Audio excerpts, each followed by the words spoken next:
नमस्कार साथियों, स्वागत करता हूँ आप सभी का आपके अपने चैनल अधिगम में। तो साथियों, मेरे घर में थोड़ा आवश्यक कार्य हो जाने के कारण मैं थोड़ा बिजी चल रहा हूँ अभी, जिसके कारण मुझे वीडियो लेके आने में देरी हो गई। इसके लिए मैं माफ़ी चाहता हूँ दोस्तों। तो चलिए आज बिना कोई देरी के चालू करते हैं आज के टॉपिक को, JTT वर्सेस CTET। तो बहुत से लोगों ने इस पर अभी कमेंट किया था पिछले वीडियो में कि सर क्या आप CTET भी अब छत्तीसगढ़ से बाहर हो जाएगा क्या करके, है ना। तो चलिए इसको देखते हैं हम लोग, impact on Chhattisgarh assistant teacher recruitment 2023, मतलब कि JTT वर्सेस CTET का छत्तीसगढ़ में क्या प्रभाव पड़ेगा। तो चलिए दोस्तों बिना कोई देरी के चालू करते हैं।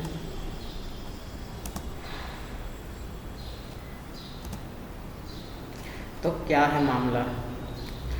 तो दोस्तों जैसे आप सभी को पता है कि 2009 में क्या हुआ था, शिक्षक अधिकार अधिनियम बना था, है ना। तो 2009 में जो शिक्षक अधिकार अधिनियम बना, इसमें सभी को निःशुल्क शिक्षा देना एकदम अनिवार्य किए थे। उसके बाद 2010 में प्राथमिक और उच्च प्राथमिक शाला में शिक्षकों की न्यूनतम योग्यता तय करने के लिए सरकार द्वारा NCT को निर्देश दिया गया। तो जो 2010 में फिर क्या हुआ, फिर सरकार ने अब प्राइमरी और जो मिडिल स्कूल है ना, वहाँ पे जो टीचर रिक्रूटमेंट होगा, है ना, तो उनकी क्राइटेरिया क्या होगी, है ना, मतलब कि उनकी एलिजिबिलिटी क्या होगी, किस आधार में उनका सिलेक्शन होगा। तो ये सब तय करने के लिए क्या किया था, फिर सरकार ने NCT को क्या किया था, निर्देश दिया था। ठीक है, अब इसको आगे देखते हैं।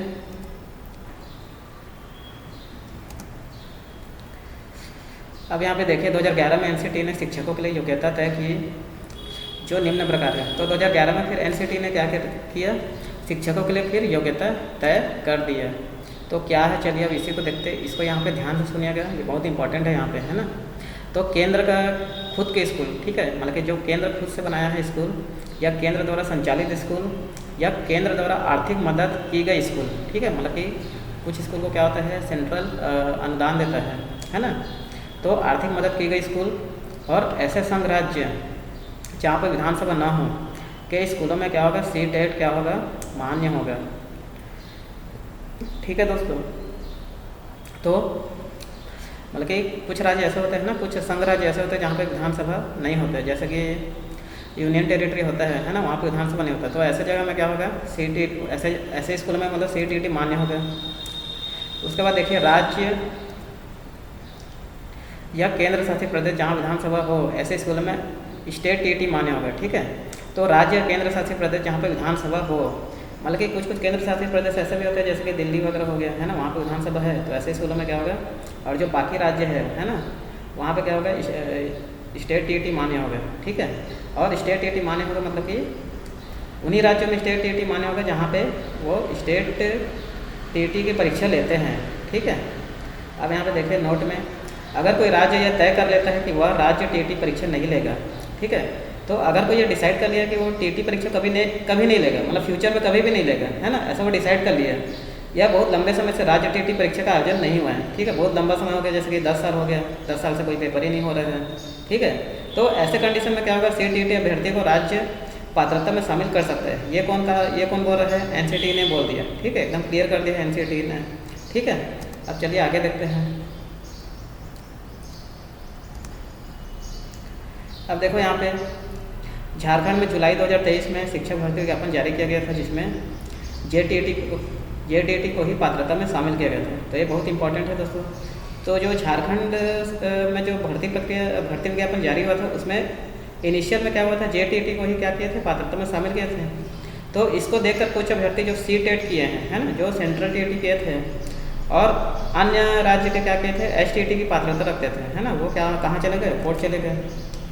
अभ्यर्थियों ने तर्क दिया कि झारखंड राज्य सरकार 2016 से JTT की परीक्षा नहीं ले रही है। ठीक है दोस्तों, तो उन लोगों ने तर्क दे दिया कि 2016 से झारखंड में क्या हो रहा है, JTT की परीक्षा नहीं हो रहा है, इसलिए नियमों में संशोधन करके हमें पात्रता में शामिल करें। ठीक है, ये कौन बोल रहा है, जो CTET किए हैं उन लोग बोल रहे थे। अब झारखंड हाई कोर्ट ने सरकार से पूछा। ठीक है, अब कौन क्वेश्चन कर रहा है, झारखंड हाई कोर्ट कर रहा है सरकार से कि आप JTT परीक्षा क्यों नहीं ले रहे हैं। ठीक है, तो राज्य सरकार ने इसका जवाब दिया कि कोविड-19 के चलते परीक्षा लेना संभव नहीं हो पाया, आगे हम परीक्षा लेना चाहते हैं, लेकिन CTET के स्तर के परीक्षा लेने के विचार के कारण इस प्रक्रिया में विलम्ब हो गया। ठीक है, तो उन लोगों ने जवाब दिया कि कोविड-19 चल रहा था और हम लोग क्या कर रहे हैं, मतलब कि जो JTT है उसको थोड़ा उसका लेवल अप करना चाह रहे हैं, है ना, मतलब कि उसको हम लोग CTET के स्तर में लेना चाह रहे हैं। तो इस कारण क्या हो गया, हमको थोड़ा सा देरी हो गया है, ऐसा उन्होंने जवाब दे दिया। तो हाई कोर्ट ने पूछा कि क्या आप सी टेट का अभ्यर्थियों को परीक्षा में शामिल करेंगे। तो उसके बाद फिर से उन्होंने क्वेश्चन किया कि सी टेट का अभ्यर्थियों को परीक्षा में शामिल करेंगे क्या करके। तो सरकार का जो जनरल एडवोकेट था, जो सरकार की तरफ से प्रतिनिधित्व कर रहा था, है ना, सरकार का प्रतिनिधित्व कर रहा था, तो जनरल एडवोकेट साहब ने क्या कहा कि सरकार ने मौखिक सहमति दी है, ठीक है, मौखिक सहमति दी है कि हाँ ठीक है रख लेंगे करके। तो इसके बाद हाई कोर्ट आदेश देती है कि विज्ञापन की पात्रता में सी टेट को भी शामिल किया जाए, ठीक है दोस्तों। तो पात्रता में क्या किया, सी टेट को शामिल कर लिया जाए, ऐसा हाई कोर्ट आदेश दे दिया। तो दोस्तों ये सब मैं मतलब कि बहुत जो 54 पेज का जो आदेश आया था सुप्रीम कोर्ट का, उसको पूरा रीड करने के बाद आप लोग को बता रहा हूँ, ठीक है दोस्तों। बहुत मेहनत लगा है इसमें। तो देखते आगे बढ़ते हैं। अब ऐसे कैंडिडेट जो JTT किए थे, है ना, वो इस मामले को लेकर सुप्रीम कोर्ट चले गए। तो यहाँ पे देखो दोस्तों नाटकीय परिवर्तन हो रहा है अब यहाँ पे। तो अब कौन जा रहा है सुप्रीम कोर्ट की, जिन लोग JTT किए थे, है ना, ऐसे कैंडिडेट जो JTT मतलब कि झारखंड TT जो निकाले थे, है ना, उन लोग क्या कहाँ चले गए, सुप्रीम कोर्ट चले गए।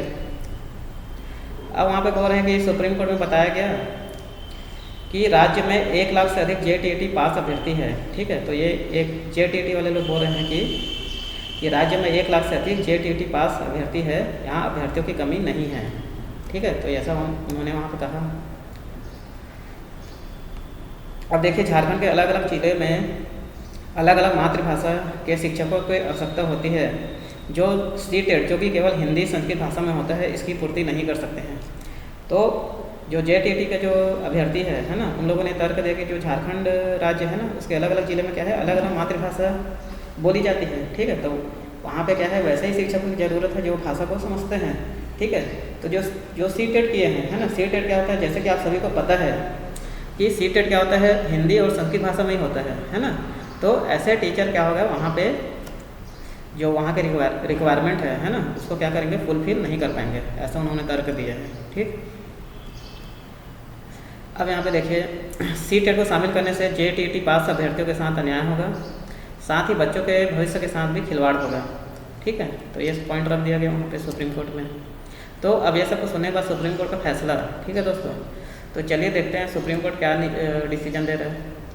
तो सभी पक्षों को सुनने के बाद सुप्रीम कोर्ट ने कहा कि जब राज्य में पर्याप्त संख्या में राज्य पात्रता परीक्षा के अभ्यर्थी है तो सी-टेट को पात्रता प्रदान करना अमान्य है, ठीक है। तो ये उन्होंने कहा कि राज्य पात्रता परीक्षा के अभ्यर्थी है तो सी-टेट को मान्यता कैसे दे दी है ना, क्योंकि NCT का जो गाइडलाइन है वो भी यही बोल रहे हैं कि अगर राज्य क्या करता है, अगर TT लेता है ना, तो वहाँ पे सी-टेट को नहीं लेना चाहिए, ऐसा उसका गाइडलाइन है।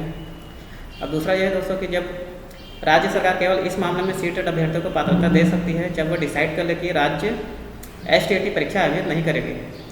तो राज्य सी-टेट वाले अभ्यर्थियों को क्या करेगी, पात्रता दे सकती है ना, लेकिन कब दे सकती है, जब वो डिसाइड कर ले कि वो आगे कभी फ्यूचर में क्या होगा, STT की परीक्षा आयोजित नहीं करेगी, ऐसा वो डिसाइड कर लेगी तभी ले सकती है, ठीक है।